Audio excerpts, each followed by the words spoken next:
외국어 학습이란 무엇이라고 생각하십니까? 저는 기본적으로 외국어 공부는 돌쌓기라고 생각합니다. 여러분들도 그렇게 생각하시죠? 단어 하나하나를 쌓아 올라가고, 그리고 문장 하나하나를 쌓아 올라가는 작업입니다. 근데 이게 자꾸 무너지죠. 그래서 이렇게 보입니다.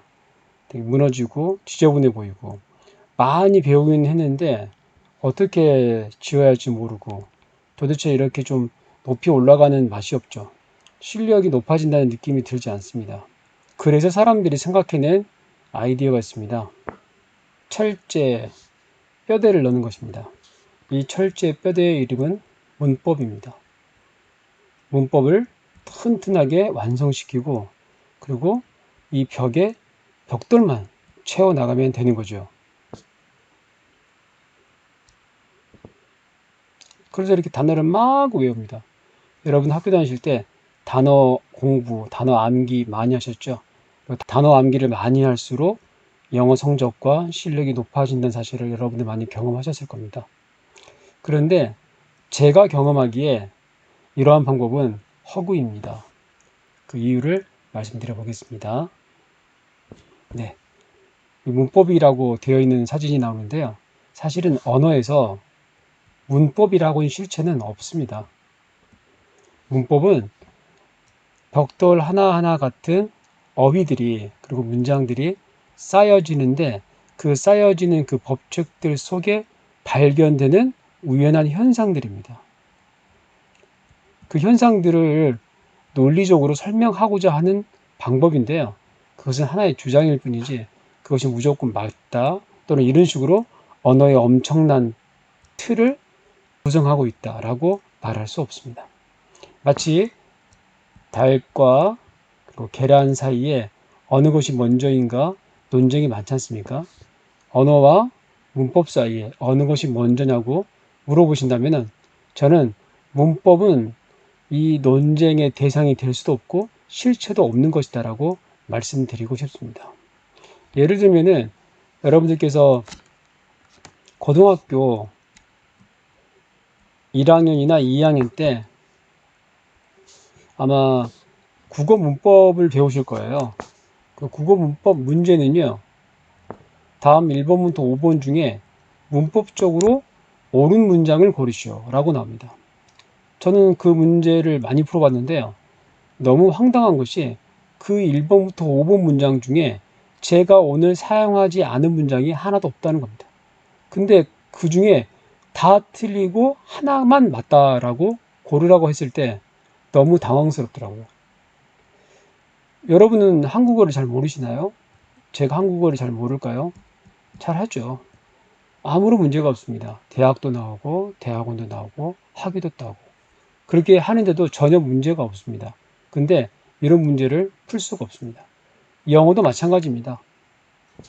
영어도 문법으로 뼈대를 세우고 그 가운데를 단어 암기로 무조건 채워놓고 이렇게 한다는 것은 공상입니다. 공상. 그렇게 영어를 완성하신 분들이 없을 겁니다. 그렇게 해서 영어를 완성하신 분들 손들어 하실 때 글쎄요. 저는 없을 거라고 확신합니다. 그렇다면 언어 공부란 어떻게 하는 것일까? 당연히 언어 공부는 벽돌 쌓기입니다. 어휘, 문장 하나하나를 쌓는 것인데요. 물론 약간의 법칙은 있습니다. 뭐 주어가 뭔지, 동사가 뭔지 알 필요가 있는데요. 이렇게 단어들이 이렇게 붙어 있을 수 있도록 연결해 주는 것들이 있으면 좋죠. 근데 이 연결법은 연상입니다. 법칙들이 있긴 있는데요. 뭐 기껏해야 큰 돌은 아래에, 작은 돌은 위에. 이게 간단한 문법들만 알면 됩니다. 저희들도 한국어를 공부할 때 주어가 앞에 나오고 동사는 제일 마지막에 나온다고 기본적으로 배우게 되죠. 기본적인 필수 문법들은 저희들이 생득하게 됩니다. 저희들이 살면서 얻게 됩니다. 나머지 문법들은 굳이 배우지 않아도 한국인으로서 정상적인 삶을 사는데, 또 작가로서, 전문 작가로서 사는 데에도 전혀 문제가 없습니다. 그런데 저희들이 원어민들도 잘 알지 못하는 문법 체계를 중1부터 깨알같이 공부해서 그것을 시험 보고 yes를 써야 되는지 ed를 적어야 되는지 il인지를 적어야 되는지를 알 필요가 없다는 뜻입니다. 그것은 허구이고 언어에 대한 오해에서 비롯되었습니다. 이렇게 단어를 쌓아가는데요. 그리고 어휘를 쌓아가죠. 시간이 지나면은 이렇게 좀 안 맞긴 하는데요. 나름대로 조화가 생깁니다. 위에서 내려오는 무게도 있고 해서 이쁘게 생기죠. 이게 사람마다 조금씩 다를 겁니다. 언어의 생긴 모양들이 다르죠. 삶의 경험들이 다르기 때문에 각 사람마다 머릿속에 구성된 언어는 다릅니다. 그러나 비슷하죠. 비슷한 느낌과 냄새와 그 형태를 갖추게 됩니다. 그리고 세월이 지나면은 언어는 이렇게 완성됩니다. 바로 이 모습입니다. 언어는 가장 기본적인 틀이 가장 넓고 튼튼하게 구성되어 있고, 그리고 학년이 높아지고 지식이 높아질수록 그 분야는 작아지고, 그리고 빈번한 수도 줄어듭니다. 그리고 전문 분야에 다다를수록 그 어휘의 수는 줄어들죠.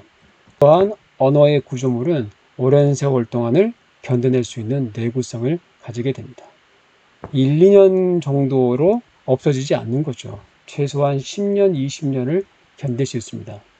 물론 계속 사용한다면 영구적으로 남아있겠죠. 이것이 외국어 공부의 기본 틀입니다. 가장 위험한 것은 바로 이 사진입니다. 문법을 채우고 그 안을 단어로서 벽만 채우겠다라고 하는 것은 오해입니다. 문법은 각 단어 하나하나에 문법이 들어있다고 생각하시면 됩니다. 어휘 하나에 문법 하나가 들어있습니다. 그래서 문법을 먼저 다 떼고 공부하려고 하지 마시고 처음부터 아주 쉬운 책부터 원서를 가지고 공부해 가시면 됩니다. 그러면은 밑바닥이 쌓이고 점점 원서의 수준을 높여가시면 됩니다. 미국인들이 가장 많이 보는 베스트셀러를 보시면은 그것이 원어민 수준의 언어 수준을 취득하는 가장 확실하고 분명한 방법입니다. 이것이 바로 외국어 학습의 핵심입니다. 오늘은 여기까지입니다.